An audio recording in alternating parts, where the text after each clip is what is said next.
Keep listening for This Just In from Outdoors, environmental news from the Monterey Bay, only on KZSC Santa Cruz.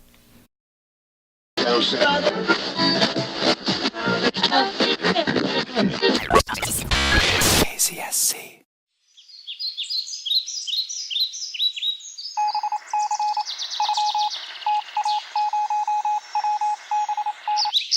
Now, young fellas, been having a lot of fun around here today, haven't you?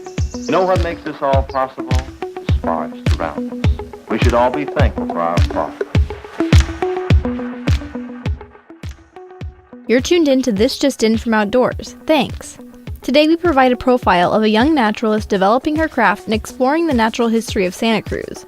Also, we get an update on the University of California's Cool Campus Challenge. With environmental news, headlines, and more, stick around.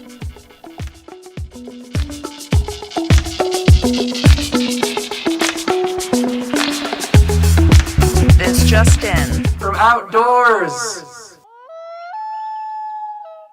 In Santa Cruz County, opioid deaths have gone down immensely since 2017. But before 2017, Santa Cruz had an unusually large proportion of opioid overdose deaths compared to the rest of California. More than half of the population, on average, was suffering due to the opioid crisis, 788 people out of every 1,000, when the rest of California reported an average of 606 people per every 1,000. This decline is mainly due to action taken by substance use disorder services to spread awareness of the dangers of prescription opioids and the rise of the drug naloxone. Naloxone is a drug that counteracts the effects of overdosing in as short as 2 to 5 minutes when injected into a muscle or a vein. Naloxone was recently integrated into the realm of acute care at the Dominican Hospital in Santa Cruz, and this Monday night, deputies used naloxone nasal spray to save another life. This was the second person in 2 months whose life was saved by the administration of naloxone nasal spray by Santa Cruz deputies. They were called to the scene at Paradise Park, where a man was unconscious and had apparently overdosed on morphine. He was reported to have almost had lost his breath and pulse. Firefighters gave him Narcan, which is naloxone in a nasal spray form, and he was back to consciousness within minutes. In January, a similar situation occurred on Graham Hill Road. Both overdosed individuals were taken to the hospital after ingesting the Narcan. Santa Cruz deputies were given training on how to properly administer the drug in 2017, which coincides directly with the decline of opioid-related deaths in the county. This training, as well as the implementation of naloxone in hospitals in Santa Cruz, has had positive impacts on Santa Cruz County. Opioid deaths have been steadily on the decline since then.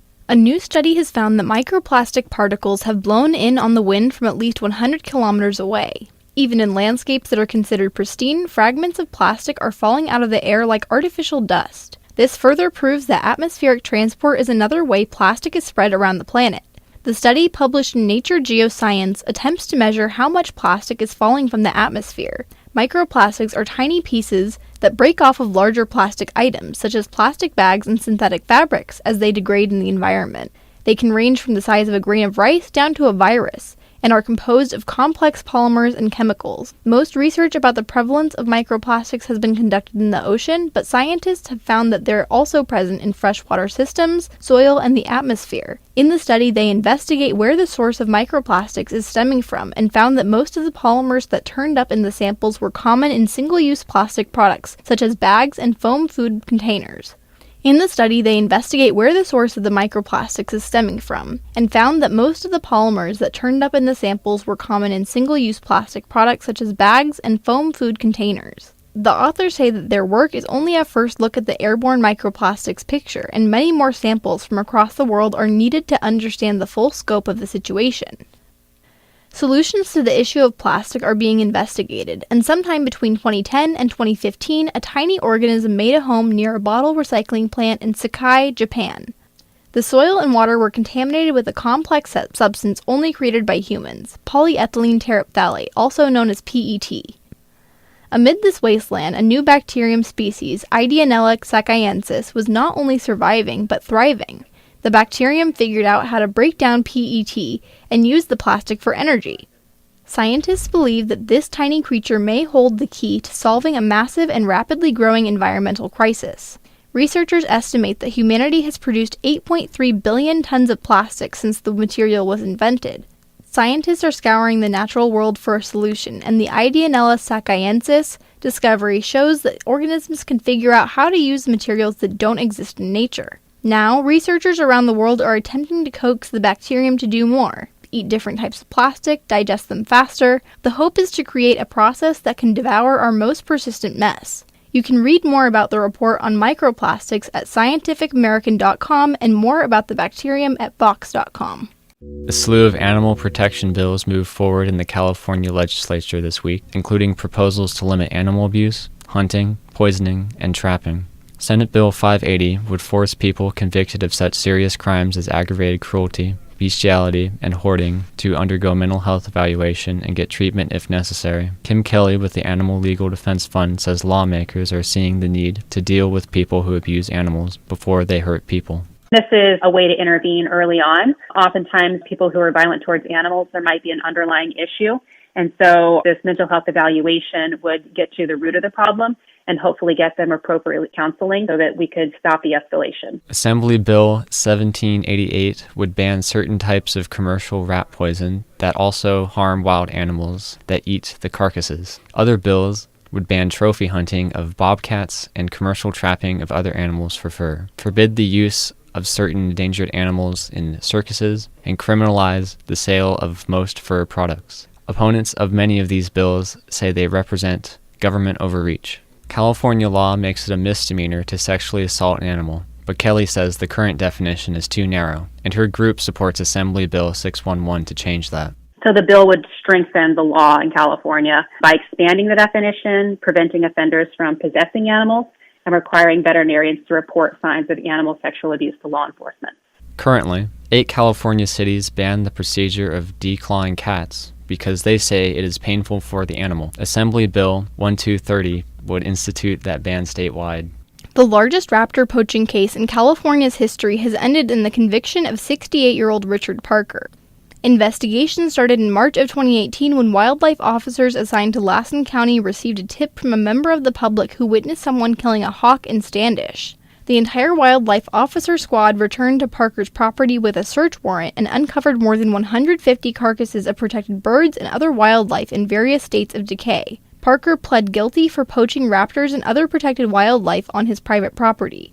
He was sentenced to 90 days in jail, a $75,000 fine, and 5 years of probation. Anyone who believes they are witness to unlawful poaching or pollution activity is encouraged to call CalTIP at 888-334-2258 or send a text with the TIP 411 app.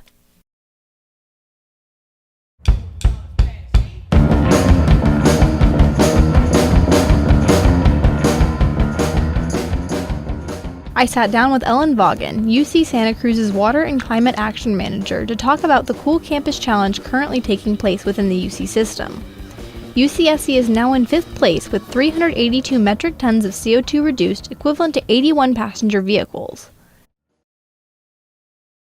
Hi, my name is Ellen Vaughn, pronouns she, her, and I'm the Water and Climate Action Manager in the Sustainability Office. So, why are we doing this climate competition, this Cool Climate Challenge? It's a competition between the whole UC-wide system, so all 10 universities are competing to see which college can get the most participants to take the most actions to reduce our resource use. So how is UCSC doing compared to those other universities? Unfortunately, right now we're in 6th place, which I know we can do so much better. We got 4th place in 2015, the first time that the UC system did the challenge. And even though we are a smaller school, we have such dedicated faculty, staff, and students and folks so committed to sustainability that I know once we get them all registered and once they're on board taking actions to reduce their resource use, that we'll be very competitive. For the challenge, does it measure it on a per capita basis or is it by the number of students? It's total points. So you get points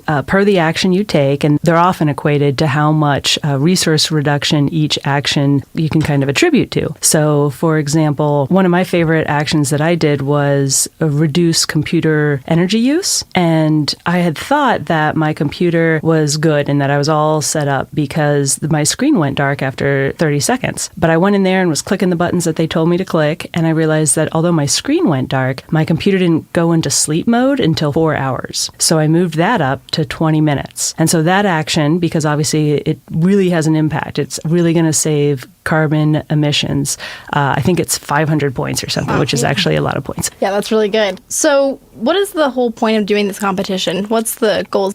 The goals of the competition are two main things. One is to just create a better culture of sustainability across the UC system so that faculty, staff, and students are conscious and engaging in sustainable actions throughout their whole lives. And the second is just much more direct, to truly reduce resource use. So getting people's computers dialed in and lights dialed in and the actions that they take at home more sustainable. So they're washing their laundry in cold water and always filling up their washing machines and hanging their clothes out to dry if they're able to do those types of things. So just, general creating that culture and getting education out there and actual resource reduction. How long is this challenge going to run for? It's only got 2 more weeks left. Okay. It's been running for 2 weeks, so we are up in the midst of it.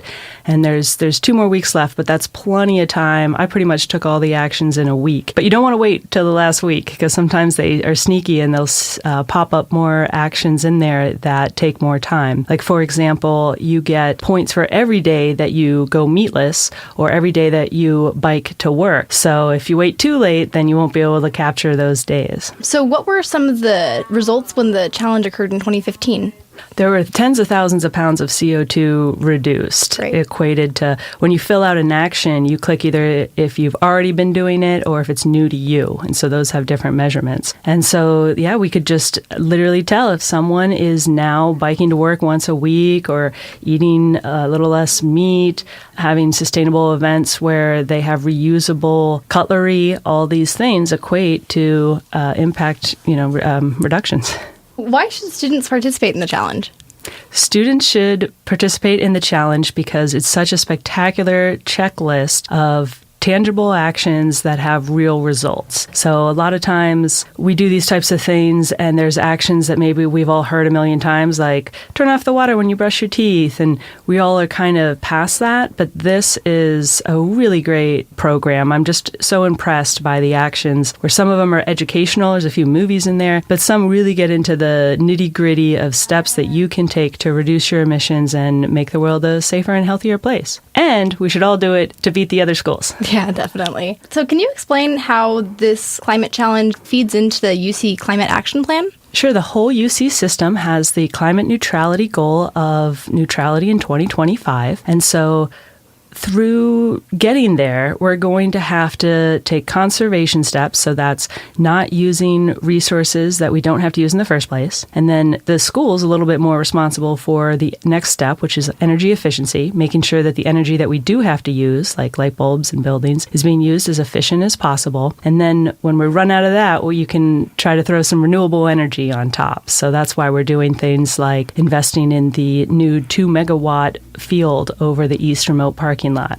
So this is really the first step. The first thing you always want to do is conserve resources and not use them in the first place if they're not needed. And this is an opportunity for all of us to figure out how we can do our biggest part. Do you have any last tips for people wanting to get involved in the challenge and maybe they haven't gotten involved yet? I'd say one is just so super easy. You go to coolcampuschallenge.org, you sign up, and even if you don't do anything else, then we'll be emailing you for the next 2 weeks. So some reminders to get on. So just get on now and start taking pledges. I'm also so impressed by the leadership I've seen across the university when it comes to some supervisors really supporting their team in doing it. For example, Herbie Lee over Academic Affairs, he created a team. So it's really easy. You can join a team or create a team, and then inspired all his staff and coworkers to participate, and they're doing spectacular. They've got some of the most points out there. So number one thing is you just sign up and start taking actions, but then spread the word. Invite your friends, talk to your supervisors about how to get your department or teams greater involved, and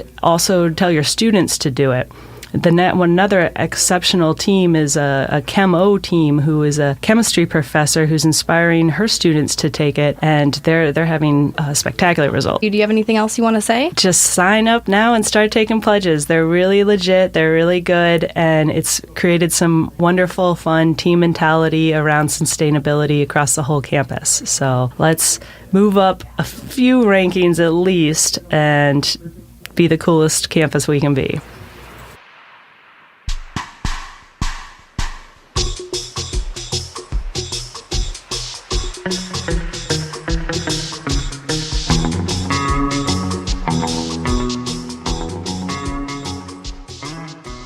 Luba Kaplanskya is a student of UC Santa Cruz, currently serving as an outreach intern for the Ken Norris Center for Natural History, a UCSC-based organization which we profiled last week.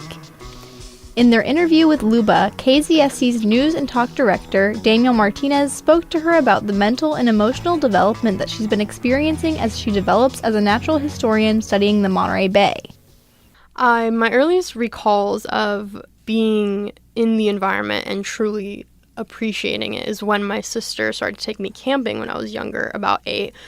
Before I entered college, I really had an appreciation for environmental studies and science, and thinking about what gets me the most excited when I'm in my day-to-day life. When do I feel the most alive and the most excited?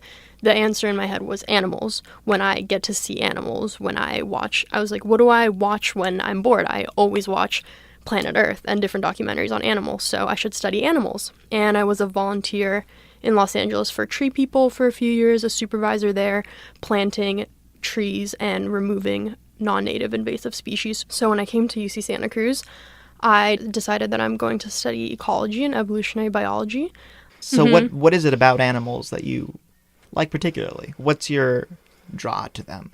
Simply, I like looking at them. I like what they look like. I think they just look so different and so interesting. I also like looking at people, obviously. Everybody looks different and dresses different and acts different and talks different, but animals are just on another level of looking different. So from Planet Earth and from my observation, watching Planet Earth, and from my observations in nature, where that all stems from is I genuinely enjoy looking at them. I like looking at squirrels that run by, and raccoons on campus, and deer. Just stopping and seeing what they look like creates a sense of pleasure for me. And I don't know where that comes from exactly, except for just fascination with how many different variations of beings there are on this earth. Things that have life in them and live their lives, how different they can look. And then, of course, on shows like Planet Earth, there's a lot of different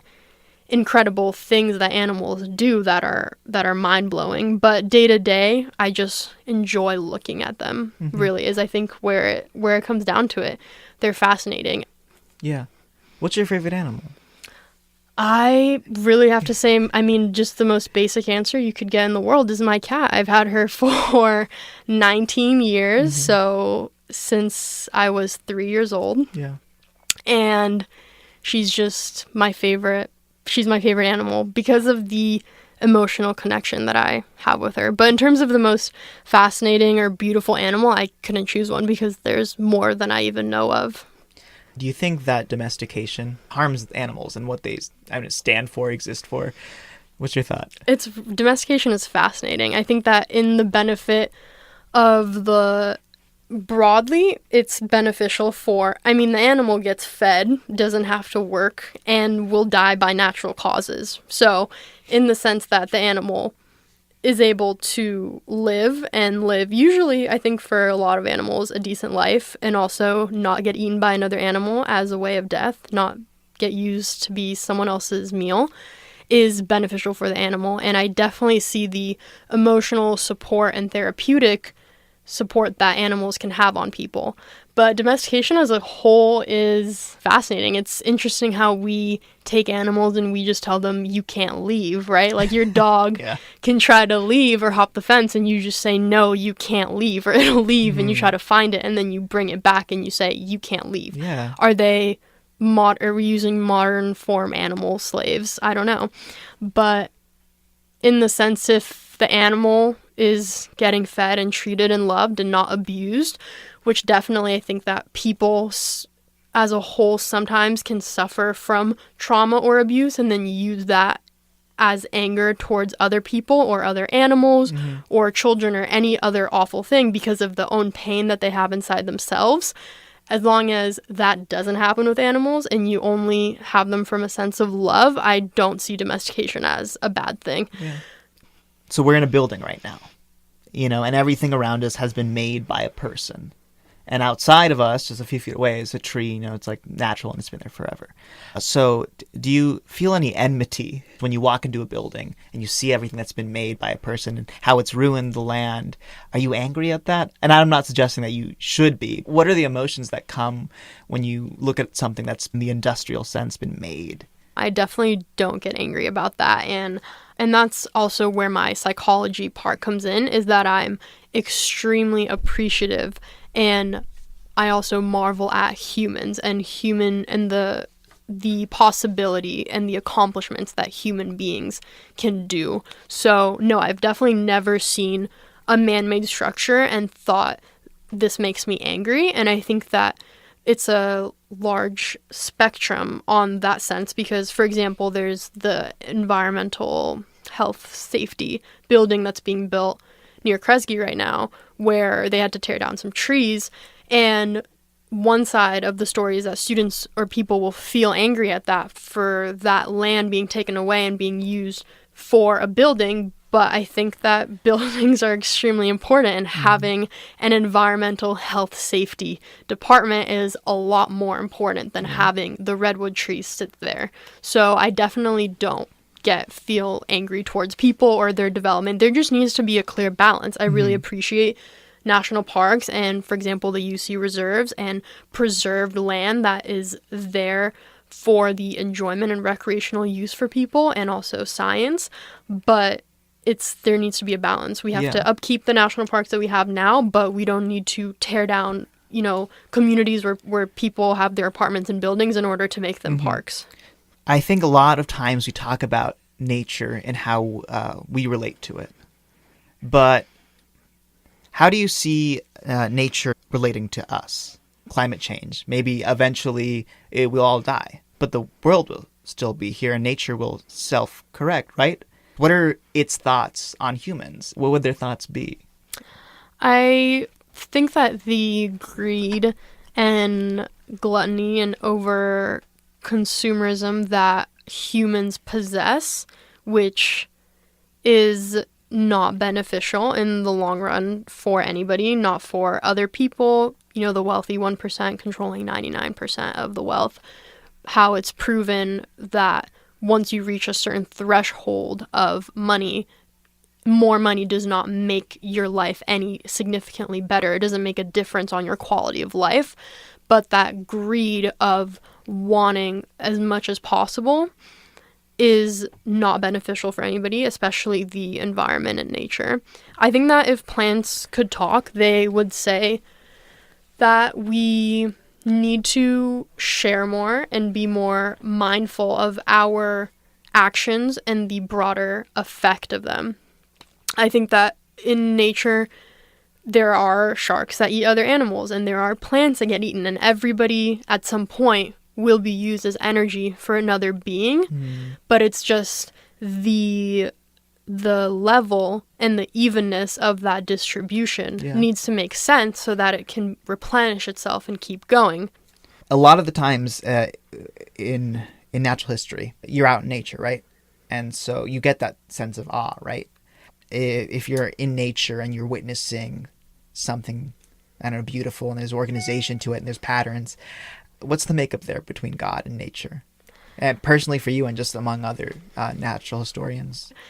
I definitely think of my spirituality and religious sense very closely connected to nature, in the sense that there is, I would call it an energy. There's energy that's controlling this earth. There's something that's powering what is happening on this earth. So physicists or scientists could say it's biologists could say it's ATP, it's the energy in your cells, or you could say that it's protons and electrons that make up atoms that move everything around, or it's gravity, whatever it can be.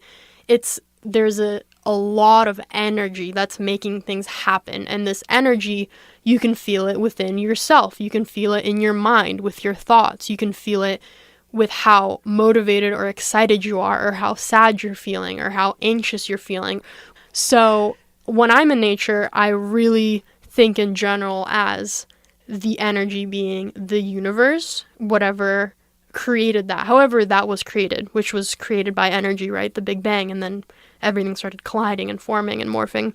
So personally, when I journal, for example, and I do different affirmations and manifestations, and I write out my thoughts, my ideas, my goals, and I definitely show gratitude and try to have gratitude. And every morning when I wake up, I try to say 5 things that I'm grateful for before I start my day. Don't do it every day, but I try to. And I think I address those desires and that gratitude to the universe as a whole, which can be everything, right? The universe is my mom because I started in her stomach. The universe is the earth. The universe is the trees and the water that I drink every day, and like my body that functions everything and makes my life happen. So that's how I would say is my relationship to religion and spirituality. Mm-hmm. And I think that everybody has the right to believe in any religion or idea that they want to, but the point is that every person needs to have faith and hope in something. Yeah. And whatever that idea is different for a lot of people, and people can hate people for them being different than them. But the point is that you all believe in something, the something that is beyond your control. And it doesn't matter what name you put on it. You can call it whatever God is from your religion or practice your religion. But the fundamental idea behind that is that we have no idea why we're here. We have no idea what we're going to do in the future here. But we know that there is something that's way beyond our control that makes things happen, whether it's things that I see in my dreams that then come true, whether it's when I feel deja vu and I feel I've seen this before exactly and I don't know why, or whether it's the things that I manifest and then they come true exactly how I said, but there's clearly something that's beyond our control that I'm grateful for because it makes life happen. And whatever you decide to call it is totally and free up to you, but it's all the same thing, I think. And it makes no sense when people are upset at others or mad at others for calling it that thing, because it's all the same thing. You can call it whatever you want, but we're all talking about the same exact thing.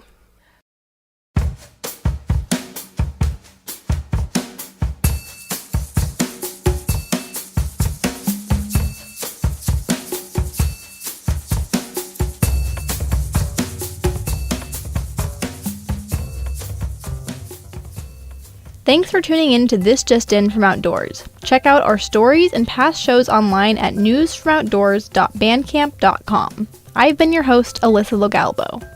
Our headlines were produced by myself, King Martin, Daniel Martinez, and Adelaide Carlson, with Suzanne Potter of the California News Service and Anthony Lizerowitz of the Yale Center for Climate Communication. The story on the Cool Campus Challenge was produced by myself, Alyssa Logalbo. The story on young naturalist Luba Kaplanskya was produced by Daniel Martinez for KZSC's Talk About program. It was edited by Keith Rosendahl.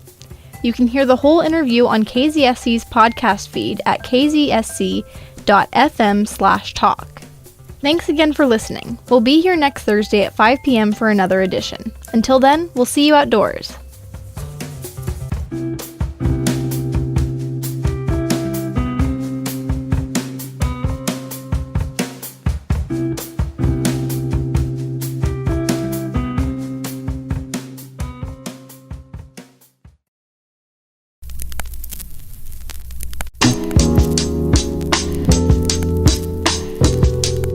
Just bees and things and flowers. Just bees and things and flowers.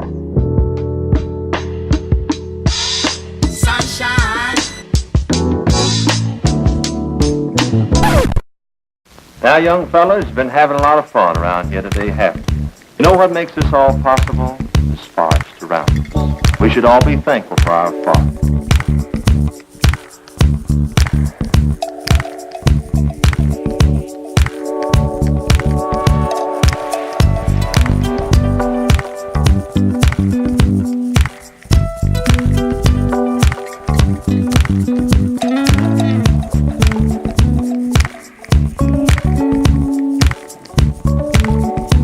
This just in. From outdoors.